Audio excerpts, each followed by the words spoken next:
One, I'm Betsy Stites, President of the League of Women Voters for Woodbury and Cottage Grove and the towns of St. Paul Park and Newport. The purpose of the League, both national, state, and local, is to empower voters and defend democracy. The League of Women Voters is a nonpartisan political organization. Its mission is to encourage informed and active participation of citizens in government, work to increase understanding of major public policy issues, and influence public policy through education and advocacy. The League strengthens our communities by promoting voter registration, conducting candidate forums as we're doing this evening, and informing voters on public policy through education.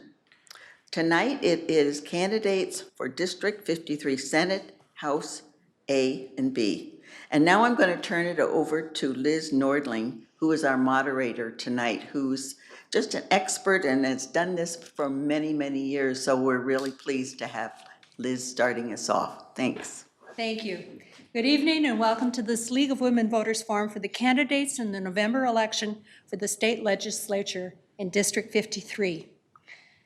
This forum is being broadcast live on Channel 18, which is Comcast, Channel 8542, which is CenturyLink, by the South Washington County Telecommunications Commission, which is SWCTC. It will also be live web streamed on the SWCTC website. The order for speaking tonight will begin in alphabetical order and will be rotated thereafter. Candidates' remarks are being timed to assure equality of time, and the seating for the candidates follows suggested guidelines. Questions have been submitted via the local league's website, but questions may also be called or texted in during the live forum at the phone number that you see at the bottom of your screen, which is 612-756-8164. Texting is preferred because it makes it easier for our question takers. The candidates are, for Senate, Susan Kent and Mary Giuliani Stevens. For House District 53A, William A. Johnston and Tu Zhang. For House District 53B, Kelly Johnner Bryn and Steve Sandell. We will now begin with opening statements, and we'll start with Susan Kent. Thank you, Liz. I'm Susan Kent. I am the state senator for Senate District 53, seeking re-election. I live here in Woodbury, and I'm married to Maplewood native Chris, now for 32 years, and the proud mom of Andrew, who is 19, went all the way through South Washington County schools, and graduated from Woodbury last year. My private sector career was in marketing. I owned my own business for a time, and I had the opportunity to work with a wide range of businesses, large and small, across industries. And then I stayed home with our son until I ran for Senate in 2012. I know that Minnesotans care deeply about our state and want to see each other succeed. That means we need to champion and support the things that will ensure our well-being: affordable health care, quality education for all our kids, good jobs to sustain our families, which will help our economy and our local businesses, clean water and clean air, and a clean energy future. I want to thank everybody with the League for your support in making this event a success and happen. And if I'm honored to be elected, I will commit to focusing on people in our community and our lives. Thank you. Thank you. Next with her opening statement is Mary Giuliani Stevens. Thank you, and I'd like to thank the League of Women Voters for holding this forum. I'm Mary Giuliani Stevens. Many of you may remember me from my time on the city council or as mayor of Woodbury, and now I'm running to be your state senator. As mayor, we worked hard to make sure that we improve the quality of life in our community. During my 8 years as mayor, we grew responsibly, adding not just houses, but jobs. Small and not so small businesses knew that the community was a great place to do business, and families moved here to live and raise their children. I'm running for the state Senate because I know I can make a real difference in people's lives, in your lives. I know how to work with people, no matter what their politics are. Good people working together can solve problems. I know I can do it because I have. We need real leadership with real experience to solve the real problems that Minnesotans face. That's what I'm offering as your next state senator. Thank you. Next with his opening statement is Tu Zhang. Hello, thank you for the League of Women Voters for putting on this forum. It's a privilege to be here. My name is Tu Zhang. I am the current state representative for House District 53A, and I am running to seek your support to run for re-election to continue to represent 53A, the cities of Maplewood, Oakdale, Woodbury, and Landfall. It's been a privilege to serve the community. Before I got on in the state legislature, I was a city council member for the city of Maplewood, and I grew up here. Went to high school at Taunton High School, and it's been a real privilege, to advocate for working families and for our community. And I think Minnesota is a strong and vibrant state that we can endure anything, and we can revive and revamp. And I'm here to advocate for you. Thank you. Thank you. I will say that our other candidate for 53A is William A. Johnston, and he is not with us this evening. Now we will hear from the candidates in 53B, and we will start with Kelly Johnner Bryn. Hello, everyone. My name is Kelly Johnner Byrne, and I am a Woodbury hockey mom. I'm your neighbor. I'm the person that you see at Cub Foods. I'm the person that you see in Target. I'm our team co-manager along with my husband. A little bit about me. I grew up in South St. Paul. I'm the daughter of a blue-collar worker. My dad was a construction worker for 55 years. I lost both of my parents this year. And, there's just been, 2020 has been very, very difficult on everyone. I would think we could all agree with that. A few things that I'd like to tell you about me is I am a small business owner. I'm involved in the Woodbury Athletic Association, the Chamber of Commerce, Woodbury Community Foundation, and an overall volunteer. I'm seeking your vote for 53B for House of Representatives. I'm Kelly Johnner Byrne.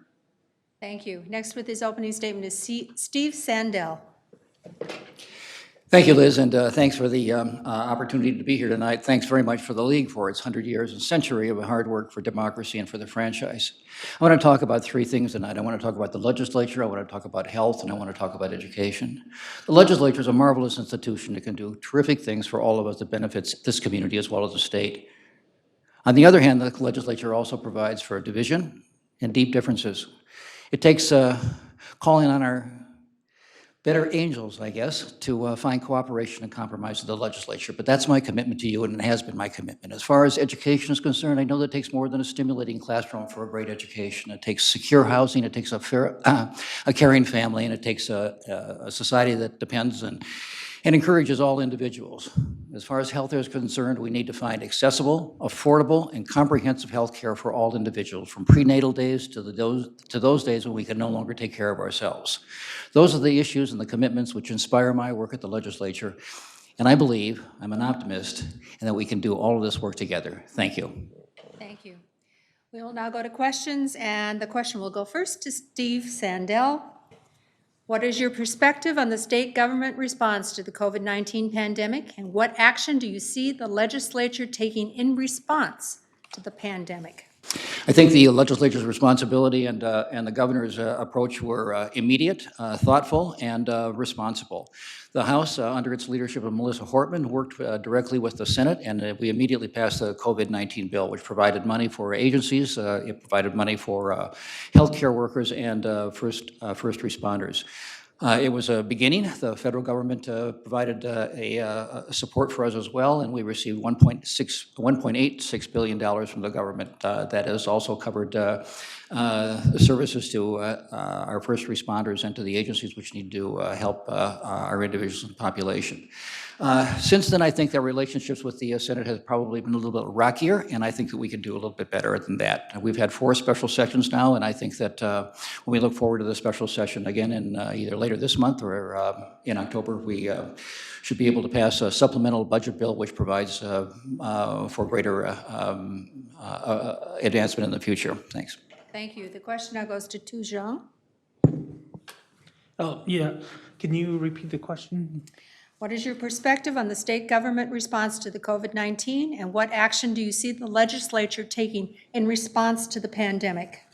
Thank you for the question. In the response to the pandemic, I think for us, it was a shock. It was something that we wanted to respond to immediately in a way that, we deliberated, but also followed up with action and being quick with, using the federal funds that we had received from the federal government and acting on our own and making sure that our reserve funds were being used in a way that we can help our first responders.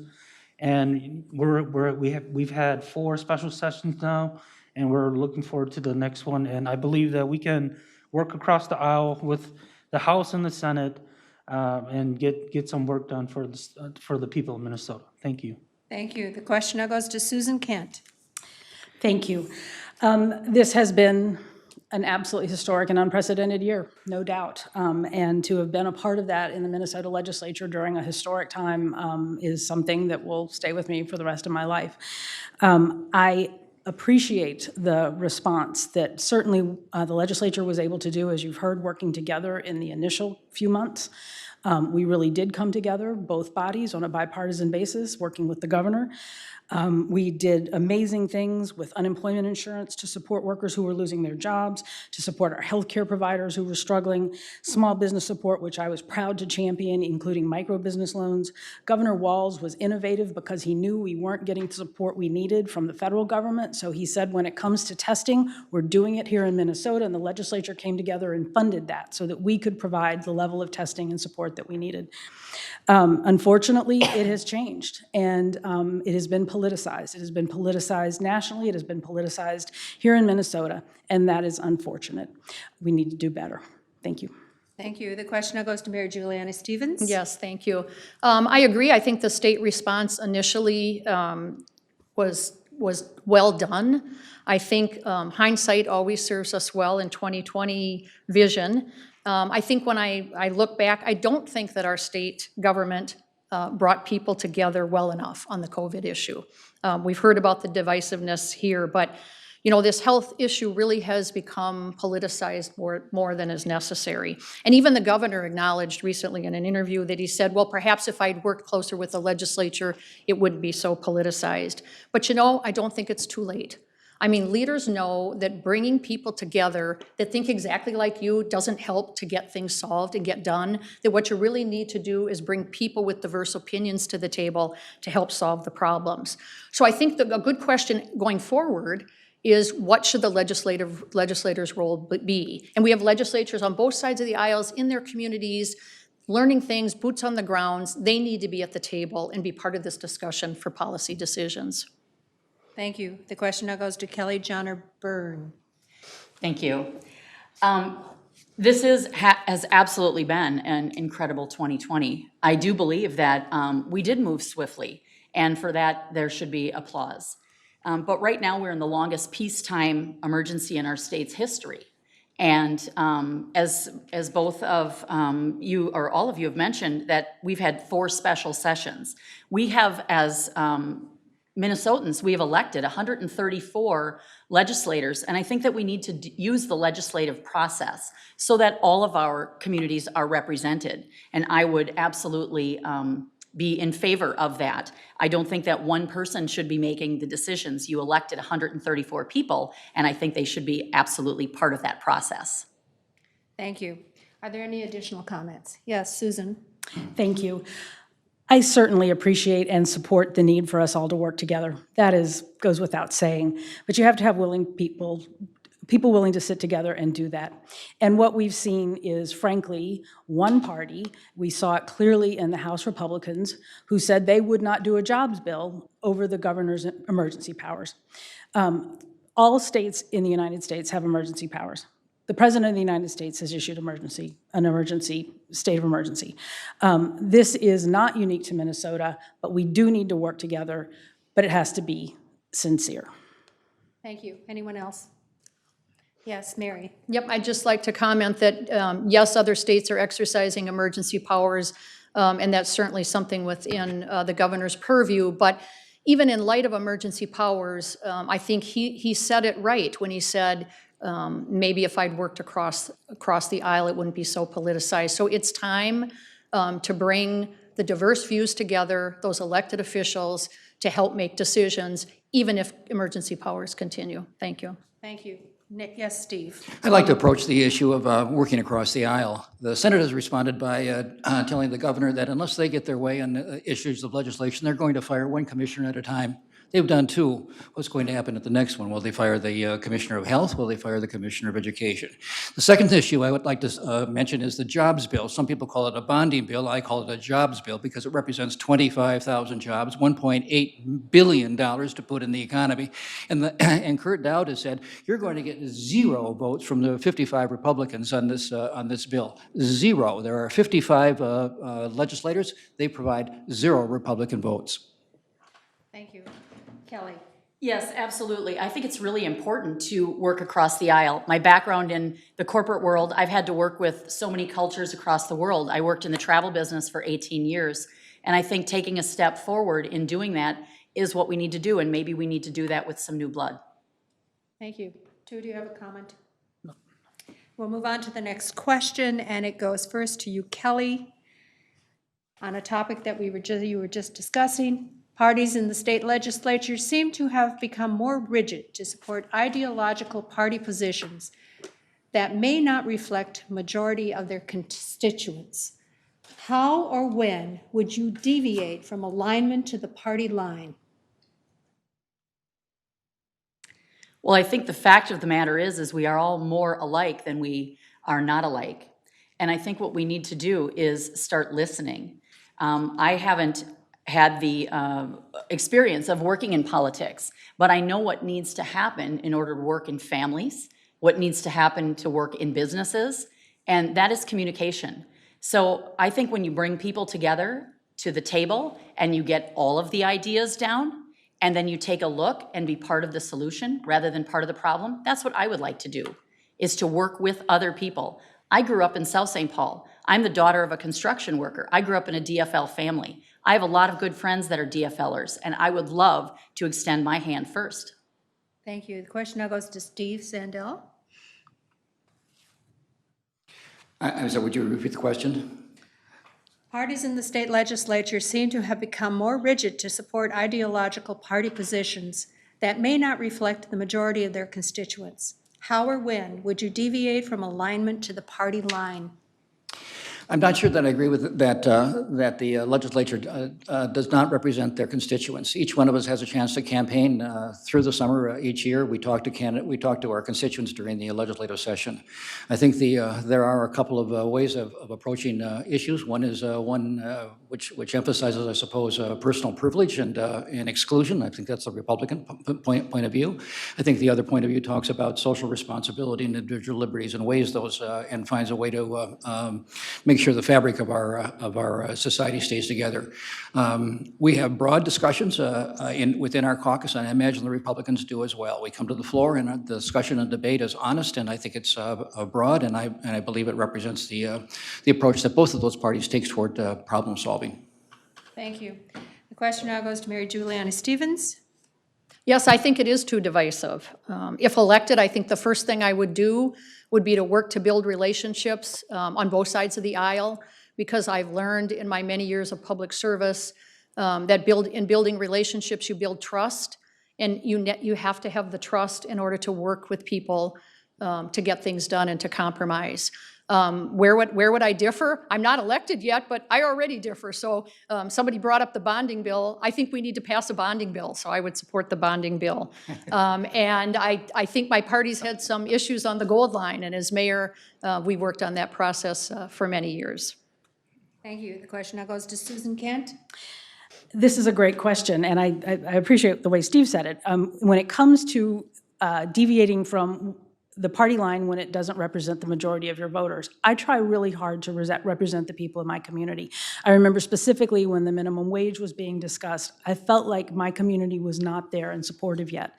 And I was not able to support it. And we ended up waiting another session. I had many community meetings and gatherings to talk about that so that we could get there. So I have a track record of deviating with the party line when it's necessary. But what I've seen that is interesting is, and I watched this, for example, with the conversion therapy ban, which is known as a practice that is cruel to kids.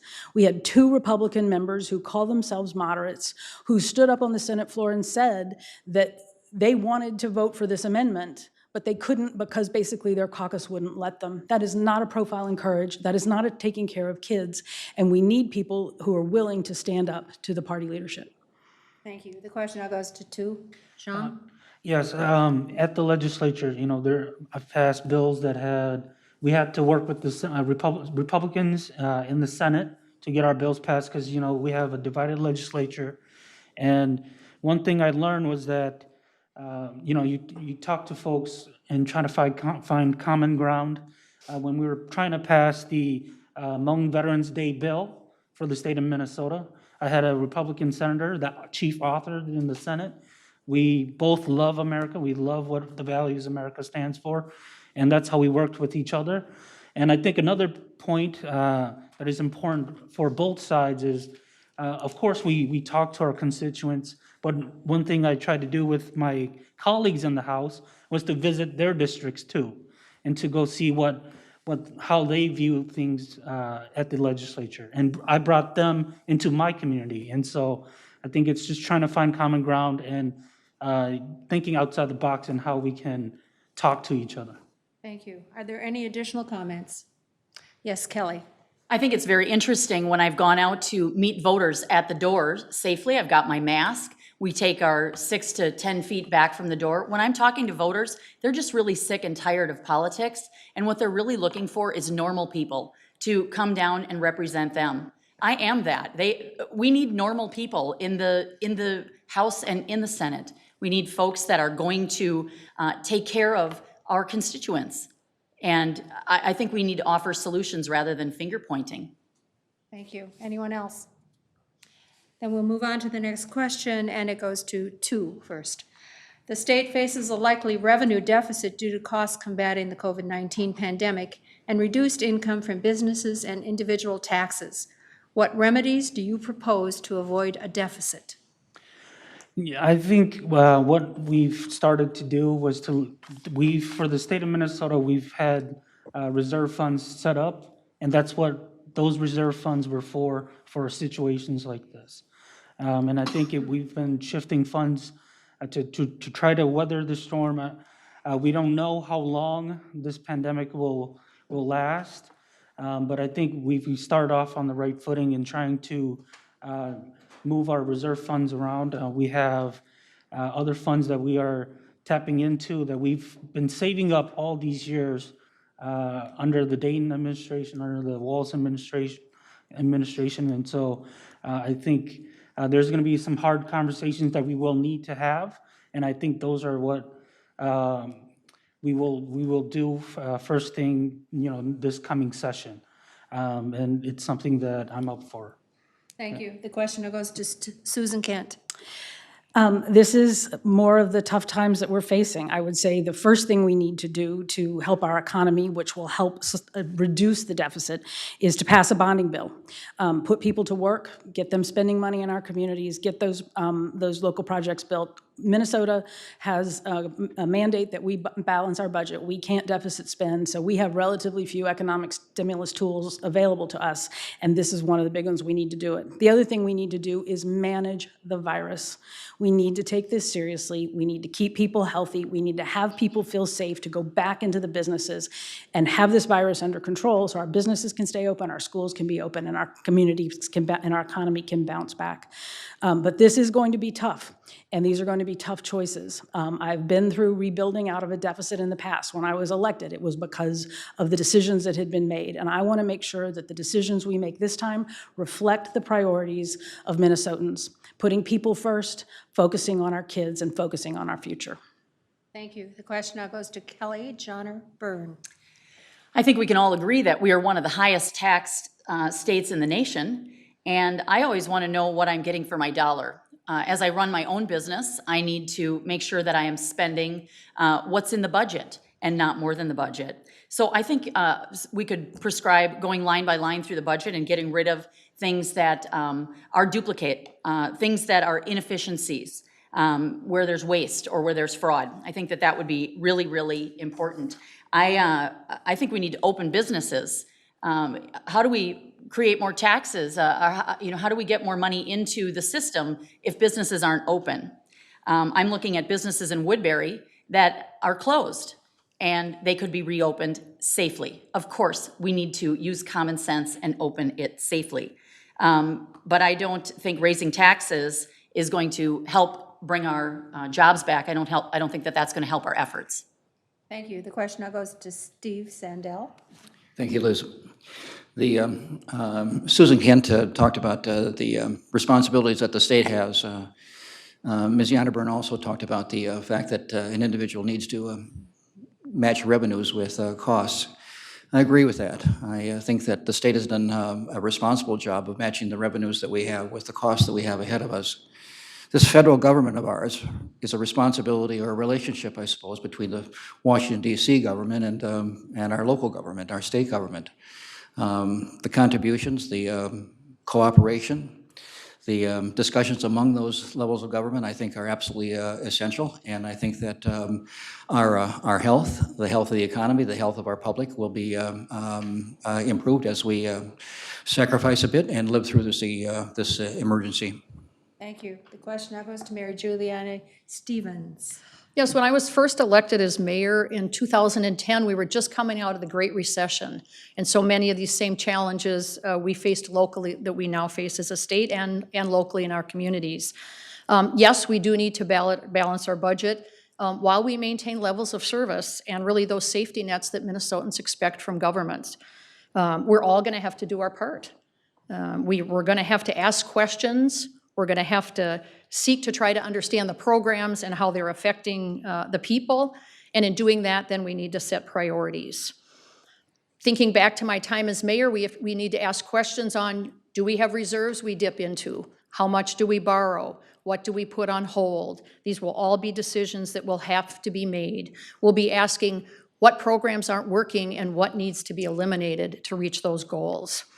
And we have to make sure that we don't put barriers in front of our businesses, because our businesses grow our economy and they grow jobs. And so there's a lot of work to do, but I'm looking forward to it. Thank you. Are there any additional comments?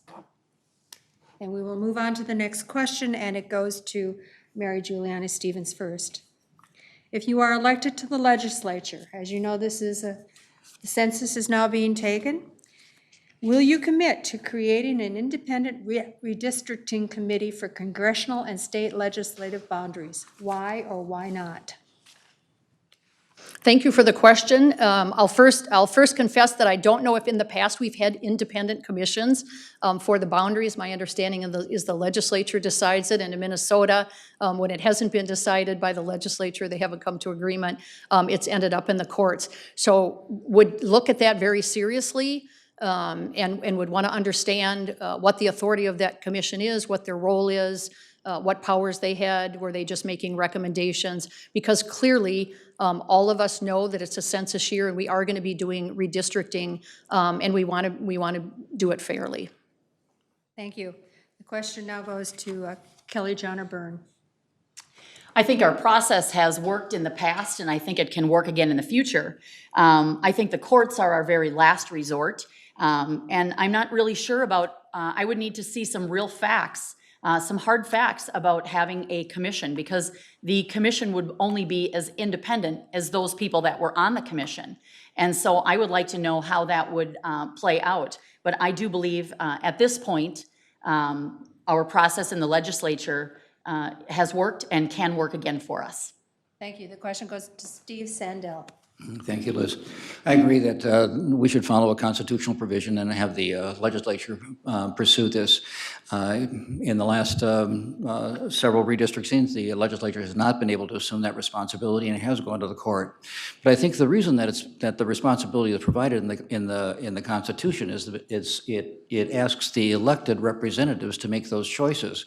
If we are believing in a relationship which is cooperative between Republicans and Democrats, we really are talking about the relationship between elected officials and their constituents. I believe that were I a member of that organization or a small committee, I would have my constituents in mind and the whole state in mind. I would rather not appoint an independent commission. Thank you. The question now goes to Jean. Yes, I think, one thing that it would depend, you know, based on who's on the commission. But I think the goal should be, you know, a set criteria where, you know, that we can all agree on. That's, you know, independent. It has safeguards in there. One person, one vote. No gerrymandering. And, you know, we have a formula, a very complex formula already in place. But I think independent commission would be something that I would be open to. Thank you. The question goes to Susan Kent. I fundamentally believe that, as it is said, voters should select their representatives and the representatives should not select their voters. We should have an independent process to establish something as important as our legislative districts. I've lived in states where that was not the case, and gerrymandering was just wildly abused, and it's not fair, and it's not right, and it's not American. We need to do better. It is a challenge because we are dealing with an issue of the Constitution, so to make a firm, real change, a substantive change, it would require an amendment, and we've frankly run out of time for that this time. But by statute, we can establish the kind of criteria that you've heard discussed. How compact are these districts? How contiguous are these districts? What is the fairness when it comes to the demographic makeup or partisanship? We can establish those, we can make them fair, and we can be held accountable to them because that's what we owe Minnesotans. Thank you. Are there any additional comments? And we'll move on to the next question. It goes to you first, Susan. Do you support laws that require background checks on private gun sales and red flag laws which give law enforcement the ability to confiscate weapons from those believed to be at risk to themselves and others? This has been obviously a topic of great interest in Minnesota and around the country. I do support both the expanded background checks bill that has evolved recently in the Senate. And it's important to know the language we're talking about that gets in the weeds, but what that is the result of people working together to come to compromises where we can expand those background checks and keep people safe. 90% of Minnesotans support that.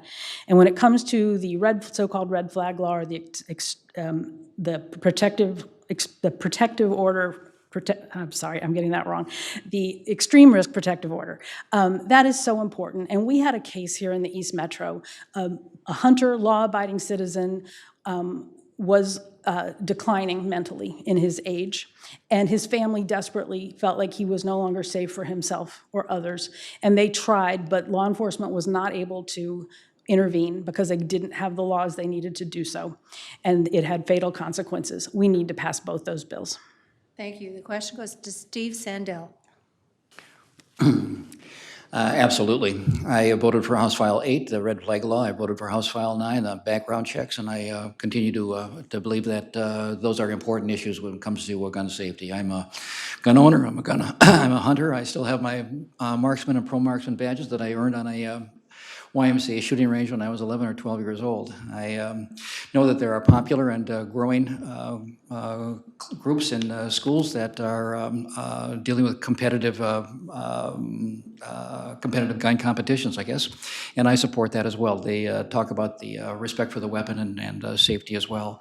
But I think that I've also been the author of a bill which would limit the size of the capacity of ammunition magazines and automatic weapons. So I'm a hunter, a sportsman, and a strong advocate for gun safety. Thank you. The question goes to Kelly Johnner Byrne. I am absolutely a supporter of our Second Amendment right and permit to carry, as I have that myself. We already have laws in place. What we need to do is enforce those laws, and I think a better way to look at it would be an individual that commits a crime with a gun should have some mandatory type sentence. I don't believe in the making new laws. Let's utilize some of the laws that we already have. I also think it's important to promote hunter safety and safe gun handling. And that is a really important piece in our world. And that is something that my husband and my son and my entire family as avid hunters do. Thank you. The question now goes to Tujong. Thank you. Sorry, I just noticed I had my mask on the entire time. But yes, like Steve, I voted for both of the bills, expanded criminal background checks and the extreme risk protection orders. I think gun safety is something that's really important. Even after both the bills were introduced, we were still working on it, making changes. the details are really what has been holding it up. And we're continuing working, and we're going to continue to work on it after this session. Thank you. And the question goes to Mary Juliana Stevens. Well, I'm open to common sense conversations about gun laws. I haven't seen the language of the bills. I have concerns with red flag laws. Well, I think we would all agree that we want to keep guns out of the hands of those that it shouldn't belong in. With law as my background, I want to make sure that we have protection of due process for individuals when they're in the system, so I would want to make sure that those protections are in place. And you know, right now, you've read it and it's out there, there's actually an uptick in gun sales because people aren't feeling safe in their homes and in their neighborhoods. And so for me, focusing on that requirement for gun safety and taking those classes and being responsible if you're going to be a gun ownership are very important. Thank you. Are there any additional comments? Then we'll move on to the next question. It goes to you first, Mary. The economic health of Greater Minnesota is tied to broadband equality. What will you do to expand broadband? Well, I think COVID has made it clear that broadband is important. And I think for Greater Minnesota, it's important that we make those investments to get those into the business districts, hospitals, and schools. And then I know there has been work at the federal level, and we want to make sure we continue to maximize those dollars coming out of the federal government for implementation of the broadband in Greater Minnesota, and then to continue to follow all the great developments in the private sector as it moves so quickly, and we see that development happening where people will have more access through private development as well. Thank you. The question goes to Tu Zhang. Yes, in our recess last year, after the first session, me and Steve, we went with other legislators to tour up north, get to see the communities up there, businesses, students, schools are all dependent on it, and I think we would support it. I think one step forward is the bonding bill. It has certain infrastructural things in it, in the bonding bill, but we need more investments going forward. Thank you. The question now goes to Susan Kent. I have always supported expanded broadband across the state. We should all reach a minimum standard of access. It's so important. 6 years ago, Democrats were absolutely championing an investment in broadband statewide, border-to-border broadband, that would have matched private sector funds to really build out our system. We had an opportunity to do that, but because of obstructionism, in that case it was House Republicans, we weren't able to get it done. I'm glad now that we have an emergency, that people are taking it seriously and stepping up to this. It's about time.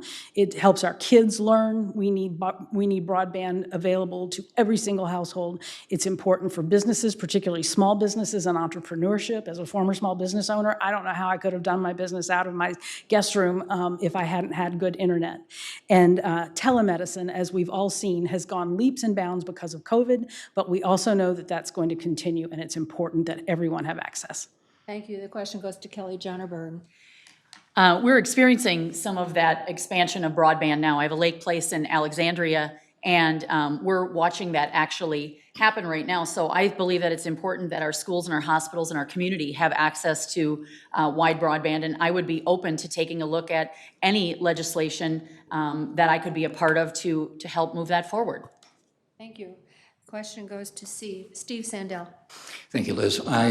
Susan and I agree wholeheartedly on this issue. She gave us some specific examples. I want to talk a little bit about statistics. Only 71% of the households in northern Minnesota have adequate access to broadband. Only 71% of the households, the farming households in southwestern Minnesota, have access. This is not only an issue that is important to our economy, important to our health, but can you imagine the impact that this is having on our school children? Without adequate access to broadband, without access to the 24/7 libraries that broadband offers us, young men and women are falling behind this year as well. I support a public-private partnership in pursuing this, the federal government, the state government, and private providers. Thank you. Does anyone have any additional comments? Then we'll move on to the next question. It goes to you first, Steve. What can Minnesota do to address the climate crisis? What is your plan to make the environment more sustainable? Liz, I've had a chance to talk with people about this issue for the last couple of years, and we've discussed things as broad as the climate of this planet and as narrow as the pH level, I suppose, in protecting the trout in Valley Creek. This is an environment in which all of our actions affect the others. I believe in our energy, housing, environment, education, health and services committee. Each one of those committees have dealt with the issues of energy conservation, protection of our natural environment, and hopefully a tax policy which will reduce carbon emissions and increase participation in energy conservation. Thank you. The question goes to Tu Zhang. Yes, I think at the legislature, the environment is something that we have to be strong stewards of. I'm on the tax committee. We're looking at, how can we tweak our tax policy to encourage good behavior towards the government, towards the environment, of looking at ways that we can incentivize people to, incentivize businesses and people to use clean energy. And we're learning more and more about new technology that can help spearhead this movement towards clean energy and tackling the climate crisis. Thank you. The question now goes to Mary Giuliani Stevens. Well, I agree that we have responsibility to take care of our environment and protect our natural resources. And I think everyone is in agreement that we need to move in the direction of clean energy, although maybe there's disagreement as to how that should be done.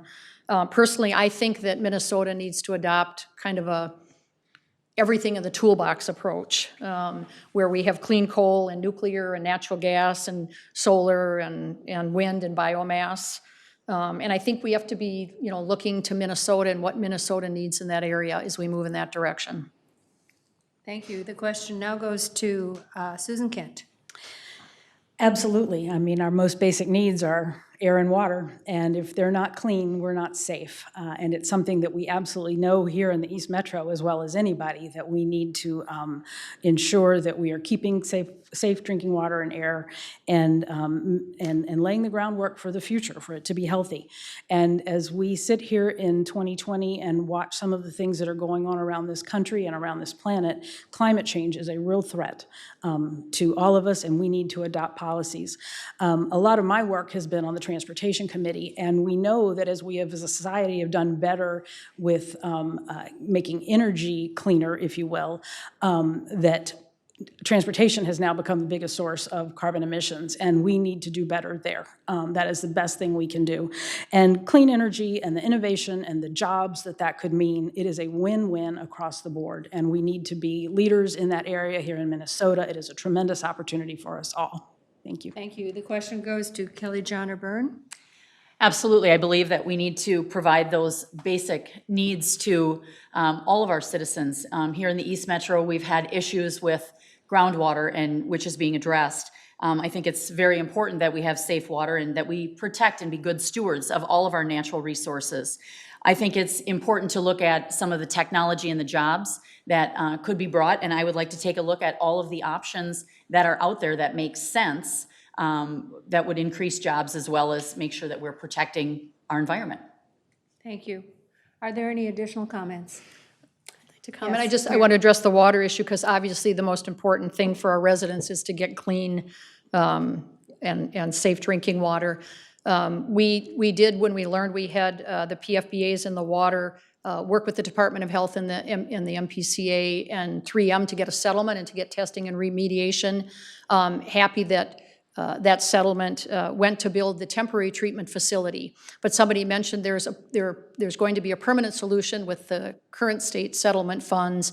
I would encourage people, attend the meetings. There's public meetings next week, and then weigh in on the options. There are 4 options on the table to be looking at those solutions. Thank you. Steve. Thanks. I sit on an energy committee as well, and we had an engineer from Germany speaking to the committee last spring who talked about the issue of energy and climate change. He said that as you consider development, as you consider economic growth, remember, the price has to cover the cost in order for the market to work. The cost of our expansion and development and our comfortable lives is high. We have to make sure that we think very carefully what the price is really going to be. Can we pay for that, or are the costs too high? Thank you. Anyone else? Yes, Susan? Thank you. I appreciate the former mayor's comments about everyone attending those 3M settlement meetings. It is important. I've attended many of them, and it is enlightening, and there are important discussions happening that will affect our communities. I will say that I was proud to join Carla Bigham, Senator from Cottage Grove, last year in securing the settlement, making sure that it could not be raided by legislators for purposes other than it was intended, which was to clean up the water in our communities.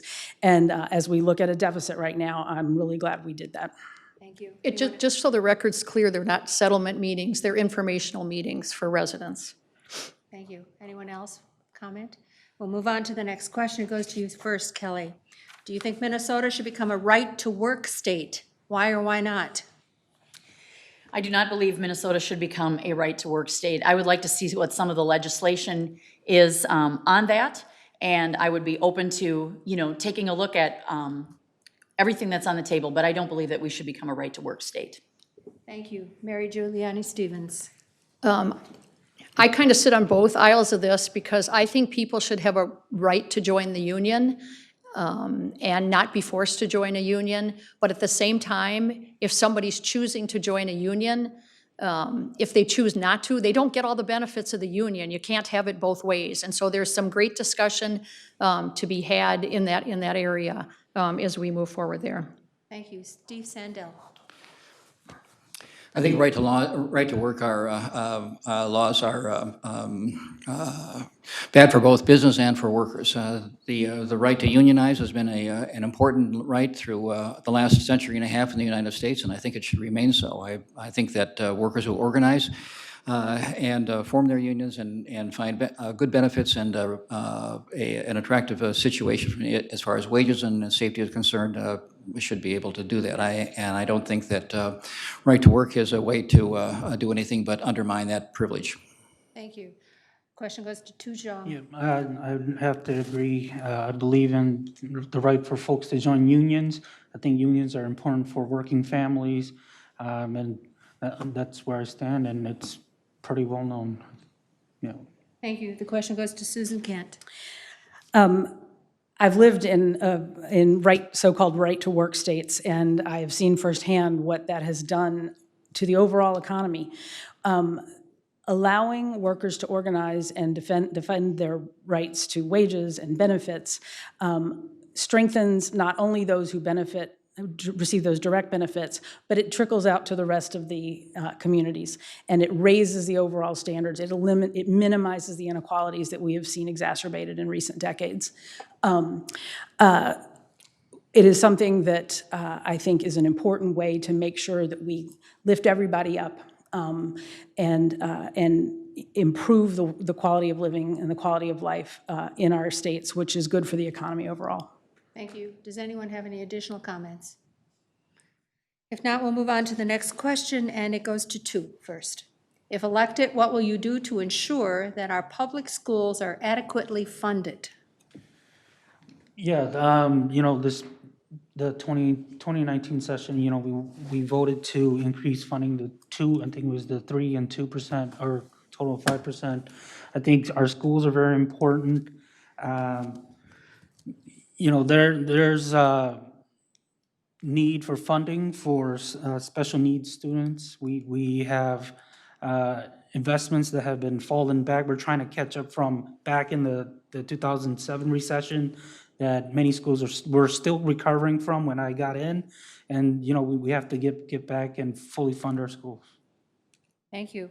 The question now goes to Susan Kent. Could you please repeat the question? If elected, what will you do to ensure that our public schools are adequately funded? Well, this is why I ran for the first time in 2012, because we were looking at a massive budget shift to solve a deficit, and I felt like that was not the way Minnesota intends to take care of our kids and our future and our workforce. I have worked hard since I've been in office to rectify. It's been years and years of just short from the state. And people don't understand, I don't think, that in our counties and our cities, they can raise taxes to meet revenue. Our school boards cannot. They have to go to the voters. And that just shifts that burden. If the state doesn't keep up with inflation, that shifts that burden onto local property taxes. Or in communities where they can't pass the local levies, we end up with the have and have not districts. And that is not what Minnesota has had for generations. We need to do better, and I will continue to fight for funding for our schools.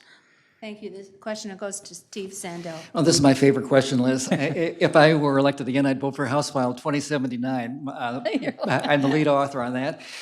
We spend $9 billion a year on our public schools, E to 12. That's more than 40% of our state budget. We spend that because we raise revenue from regressive taxes, property tax, sales, and income taxes. My bill, 2079, would move that to a progressive form of taxation. It would move most of that taxes to capital gains, 10% on capital gains over $500,000.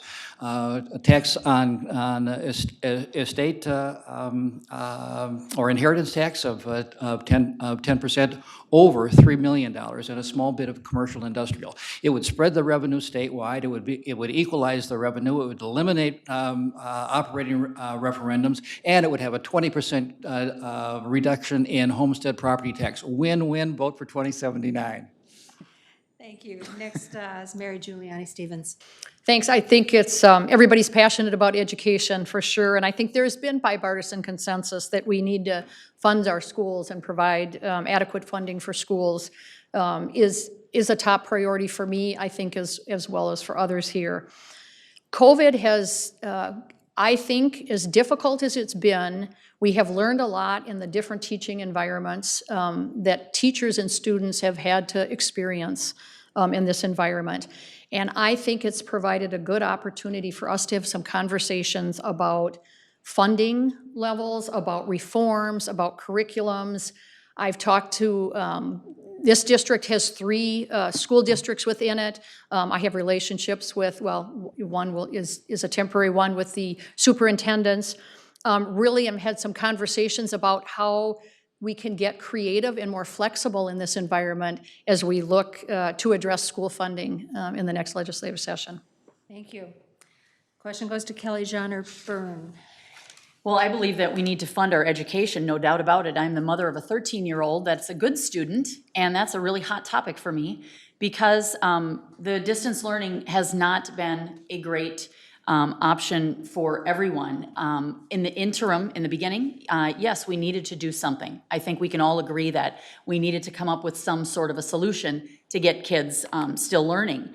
But, you know, what's happening to the kids that aren't logging in? 1 in 4, I believe it is, Minnesota students are, you know, they're just lost in the shuffle. So what's happening to those kids? I don't believe that just throwing tax money at education is the way to go. I would like to go through our education system line by line and find out where there is some waste, where there's some things that are working, where there's some things that are not working. And we need to find some bipartisan consensus because education concerns every single one of us at this table. Our kids are our future. And we need to look at some really creative ways. And this might be just the time to do that with some folks that are hot in it. Thank you. Are there any additional comments? Then we'll move on to the next question, which will be the last question. And it's just going to be a yes or no. And we'll start with you, Kelly. Do you support automatic voter registration at driver's license centers? I would need to know more about what you're saying, but I believe that we should identify ourselves as a voter. If you're asking that, I don't think that a yes or no question is really a fair question. I think it's really important to know who is voting, and I think it's really important that we are not letting voter fraud happen. I think that every person gets a vote. So the question is on voter registration. Could you repeat the question? Do you support automatic voter registration at driver's license centers? If you can prove who you are, I would like to know more about that. I'm not up on that topic, and it's fair to say. Okay. Question now goes to Mary Giuliani Stevens. Yeah, I don't know that we have issues with voter registration. I'm open to making sure that all people have an opportunity to vote who want to register to vote. So certainly giving people the opportunity. I don't know about making it automatic, but we clearly want to give everybody an opportunity to vote who wants to vote and register to vote if they, if they want to register and get a ballot and be able to vote. Thank you. Okay, the question goes to Susan Kent. Yes, and it was in a bill I authored, and it was blocked. Thank you. Question goes to Steve Sandell. I certainly do. I'm dedicated to the idea of strong voter registration and voter education as well. It is as far as I'm concerned, sort of a no-brainer. I encourage people to register to vote, and I think by offering now automatic registration of voter at driver's license is a good idea. And I'll vote for you. Thank you. The question goes to Tu Zhang. Yes, and voter education. Thank you. That was our last question. So now we'll be moving on to closing statements, and we're going to go in the reverse order, and we will start with our 53B candidates, and we'll start with Steve Sandell. Well, I appreciate the chance to be here tonight, and for all of those who have tuned in, I think this conversation has been a good one tonight to represent the different opinions that the people have as they approach issues of public affairs. From my point of view, where you step into a committee room or a floor debate in the legislature, you'd see that there are a couple of different approaches. One, I think, emphasizes, as I said, personal privilege, advantage, and I find rather narrow and exclusive. The other weighs social responsibility and personal liberties. Thinks about the give and take, the costs and benefits, and the problems that that a democracy faces, and that's the tradition I've joined. Whether it's Hubert Humphrey, Jane and Orville Freeman, Josie Johnson in the past, or whether it's Speaker Melissa Hortman, Majority Speaker or Majority Leader, future Majority Leader Susan Kent, or Tu Zhang. I stand with that generation of leadership, and I'm proud to be there. So thanks very much for the opportunity, and I hope I'll have your support and vote in November. Thank you. Thank you. Next with their closing statement is Kelly Johnner Byrne. Yes, thank you very much, and thanks to the League of Women Voters for hosting this forum tonight. I think it's really interesting, a couple of topics that didn't come up tonight, and I'd like to bring that topic up. I think people in Woodbury, in our community, want to be safe. And so I'm really proud that I have the endorsement from the the MPPOA. And I really think that we need to look at our public safety, and that's something that I'm very much behind. I am the wife of a former captain of the Woodbury Fire Department, and so that's something I'm very proud of. I think it's really important that we get people working and that we open businesses safely and responsibly. And I believe that we need to get kids back to a semblance of school, some sort of normal. I think that there are some really smart people at the table, and I would like your vote on November 3rd to address all of those issues. Thank you again. Thank you. Next with this closing statement is a candidate for 53A, Tu Zhang. Thank you to the League of Women Voters for inviting us to join you here in this unique situation also. My name is Tu Zhang. I would love to have your vote to be reelected as your state representative for 53A. I would like to thank all the residents of Oakdale, Maplewood, Landfall, and Woodbury. We have a unique district and we have lots of fun, and it's been a privilege and an honor to serve you. The second best decision that my parents have ever made. One was coming to this country, and number two, moving into 53A. And so it's been a privilege and honor, and thank you so much. Thank you. Next with their closing statements are our two candidates for Senate, and we'll begin with Mary Giuliani Stevens. Again, thanks to the League of Women Voters for hosting the forum. You know, there is too much division in our politics, and I'm the type of person that wants solutions, not finger pointing. You know, as mayor of Woodbury, we worked on solutions, and because we worked together, we got problems solved. You know, leadership isn't always about having the loudest voice in the room. It's really about being able to work with people who might disagree with you, but being able to sit around the table and come up with some solutions. That's how politics should be, and that's the spirit I want to take up to the state capitol to represent this district in 53, which includes all of Landfall, all of Woodbury, Oakdale, and Maplewood. And as he said, it's a wonderful district. It's unique and different. I'm running for the state Senate because I believe that we need real leadership with real experience to deal with the real problems that we face as Minnesotans. That's what I'm offering as your next state senator. Thank you. Thank you. Now with her closing statement, Susan Kent. Thank you, Liz. And again, thanks to the League for hosting this and putting this on under unusual circumstances, and to everyone who's watching, and also to my colleagues here. I appreciate every one of you stepping into this and for participating in this discussion. It is an absolute honor to represent this incredible community in the Minnesota Senate and to serve the people of the Senate District 53. It is my hope to continue serving and to continue focusing on a bright future for all of us, for our kids, for our communities, for our state. We know that to do the best that we can for our future, we need to come together and not give in to divisiveness and to the negative attacks that we're seeing far too many of. With the challenges that we face, our best hopes to succeed are to work together. I humbly ask for your vote.